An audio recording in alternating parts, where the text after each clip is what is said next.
In the small corner of the bar, Jason Reynolds sighed deeply, twirling the whiskey glass between his fingers.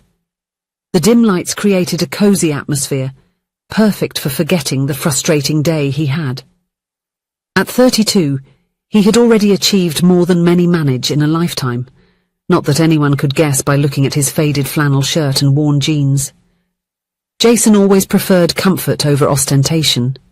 His tousled brown hair and unkempt beard gave him the appearance of a college student, not someone who had revolutionized the digital health market with an app that connected patients and doctors. Having sold it for an amount that still made him dizzy when he thought about it, he kept a low profile, working as an occasional consultant and enjoying the freedom his financial situation afforded him. "Another shot?" asked the bartender, interrupting his thoughts. "Why not?" responded Jason, pushing away the empty glass. "My friends left me hanging anyway." Marcos and Philippe, his friends since high school, had cancelled their meeting at the last minute. Marcos because his 5-year-old son had a fever, and Philippe for a surprise dinner prepared by his wife. Family, Jason thought with a twinge of bitterness mixed with envy that he wouldn't admit to feeling. Always the perfect excuse to cancel plans. That's when the first chords of a guitar filled the air. A sweet yet powerful voice floated through the room, making Jason instinctively turn toward the small stage. The world seemed to slow down when his eyes met those of the singer. Black hair cascaded in waves over her shoulders as her fingers danced skillfully across the guitar strings. She wore a simple dark blue dress that contrasted with her skin.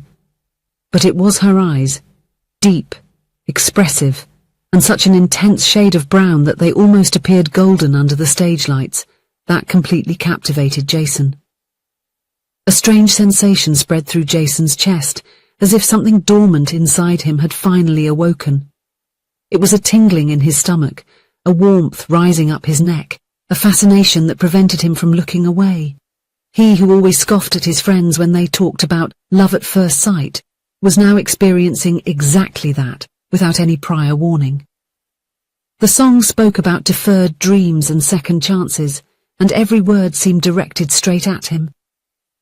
Jason remained still throughout the performance, mesmerized by the voice that now filled not only the bar, but also all the empty spaces within him that he hadn't even known existed. When she announced a break, Jason found himself standing almost automatically. His legs seemed to move of their own accord to the small counter where the singer ordered a water. "Your voice is—" he began, stumbling over the words as she turned to face him. "I mean, you sing very well." A shy smile appeared on her lips. "Thank you. It's kind of you to say that."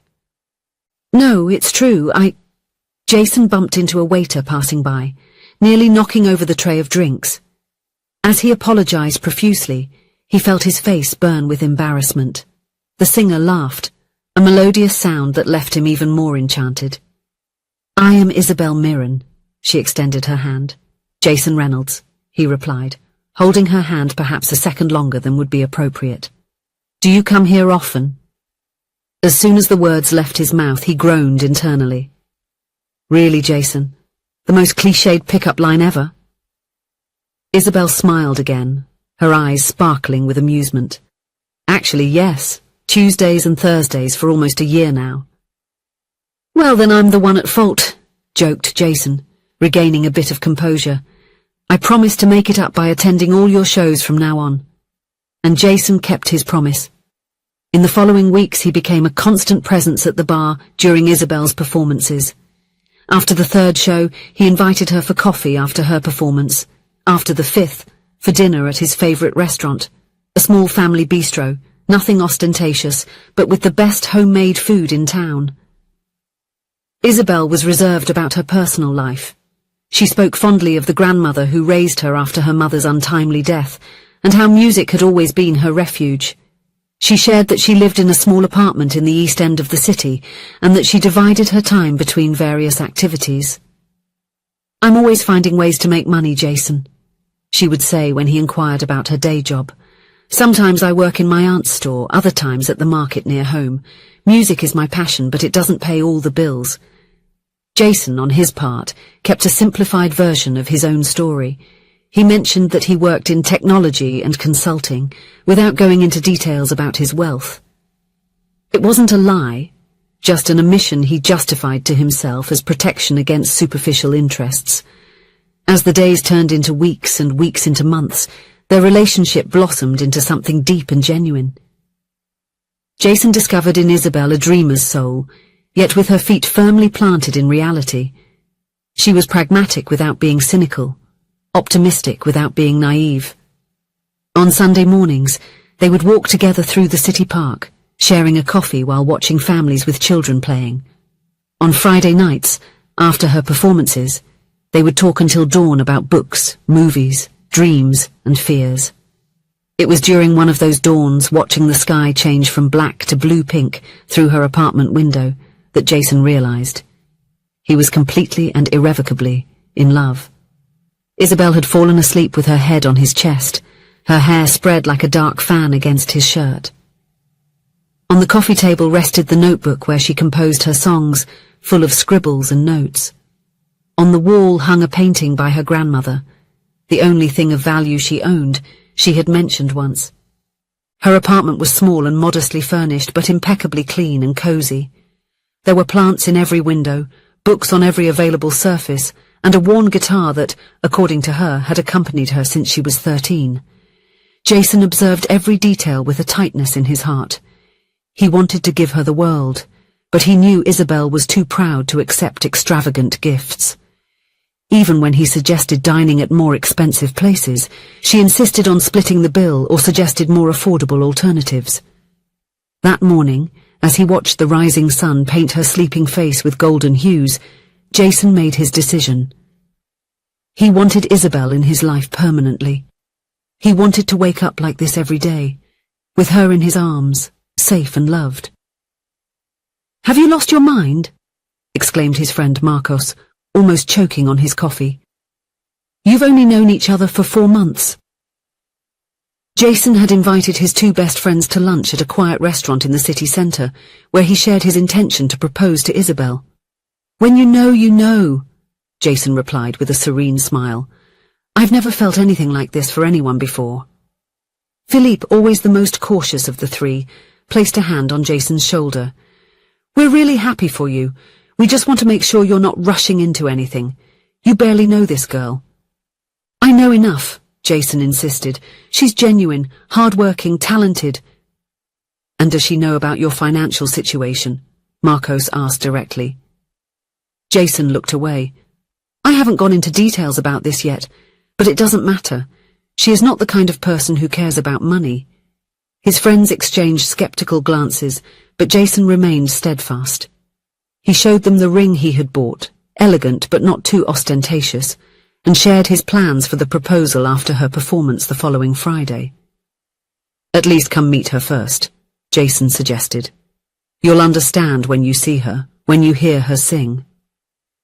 Marcos and Felipe agreed, more to support their friend than because they were convinced. On Thursday of that week, the 3 met at the bar shortly before Isabel's performance began. Jason was beaming, eager for his best friends to meet the woman who had transformed his life. When Philippe arrived, late as usual, Jason waved enthusiastically from the counter where they were sitting, in the front row for the small stage. But seeing Isabel finishing setting up her equipment, Philippe's expression changed. He frowned, looking more closely, before pulling Jason by the arm to a more secluded corner. "I know her, Jason," Philippe said in a low voice, his face serious. "She is the maid who occasionally comes to clean my house." The words hit Jason like a punch to the stomach. Not because of the fact itself, what importance did her profession hold, but because of the revelation that Isabel had omitted this information. Why had she never mentioned this specific job when she spoke freely about helping out at her aunt's shop or at the market? As Isabel played the first notes of her opening song, Jason felt a whirlwind of conflicting emotions. Part of him wanted to confront her immediately and demand explanations. Another part felt betrayed, deceived. And a third, more rational part questioned whether he had the right to feel this way when he himself had not been completely honest. "I need to go," he murmured to his friends, ignoring their protests. He cast one last glance at Isabel on the stage, who smiled upon seeing him before noticing his disturbed expression. Jason hurriedly left the bar, ignoring the messages that started coming in. Was it Isabel's job that bothered him? He remembered growing up watching his own mother work as a housekeeper to support the family after his father's death. But he, being a millionaire involved with a cleaner, what could that seem like in front of his friends? But as he drove along the city's shore, watching the lights reflected on the water, a realization began to form in his mind. Who was he to judge omissions when he had done exactly the same? Isabel probably had her reasons for not mentioning that specific job, just as he had his own for not talking about his fortune. He parked the car and walked to the water's edge, feeling the night breeze on his face. In the pocket of his coat, the small velvet box seemed to weigh a ton. Jason took it out and opened it, watching the ring shine under the moonlight. How hypocritical was he being? He planned to ask Isabel to marry him without having shared a fundamental part of who he was. How could he expect total honesty from her when he didn't offer it himself? The next morning, after a sleepless night, Jason made his decision. He sent a simple message to Isabel. "Can we talk? I'll be in the park near your apartment at 10 a.m. Isabel was already waiting for him on the usual bench when he arrived, 15 minutes early. Her usually radiant face was pale and worried, with evident dark circles under her eyes.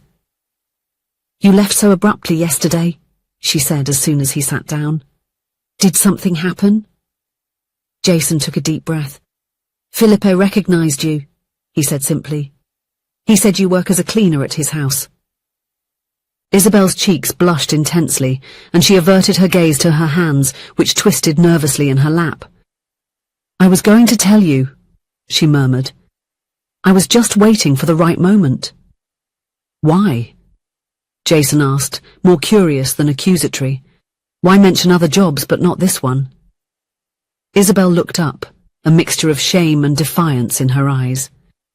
"Because people like your friend Filippo look at me as if I were invisible when I'm cleaning his house but suddenly notice me when I'm on stage," she replied with a touch of bitterness. "Because when I say I'm a cleaner, people automatically think I'm worth less or that I'm less interesting." She paused, taking a deep breath. "I work cleaning houses 3 days a week. It's honest, pays reasonably well, and allows me to have time for my music on the other days. My grandmother was a housekeeper her whole life, and she taught me that there's no shame in it.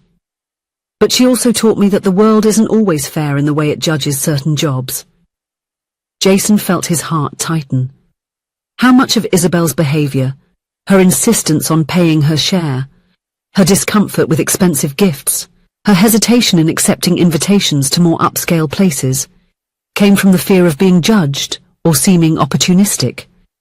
"I haven't been completely honest with you either," he finally admitted. Isabel frowned, confused. "About what?" Jason hesitated, searching for the right words. "About my financial situation.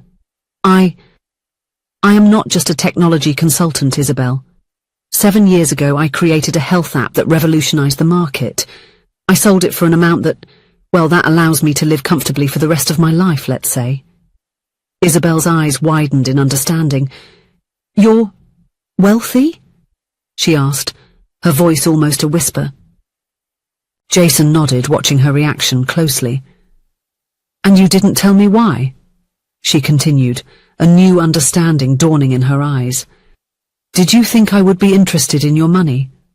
"It's not that simple," Jason replied. "I've had bad experiences in the past. And then, when we got to know each other better, I didn't know how to bring it up without sounding like I was bragging or changing everything between us." A silence hung between them, filled only with the sound of children playing in the distance and birds singing in the trees above. Finally, Isabel began to laugh. A laugh that started softly and grew until she had to wipe tears from her eyes. "What's so funny?" Jason asked, confused. "Both of us," she replied, still laughing. "Me hiding that I clean houses out of fear of judgment, you hiding that you're a millionaire for the same reason. We make quite a pair, don't you think?" Jason couldn't help but smile, which soon turned into laughter as well. The tension between them dissipated like mist under the morning sun. "I think we both have our fears and insecurities," he said when they finally calmed down. "But I want you to know that I never cared about how you make money, Isabel.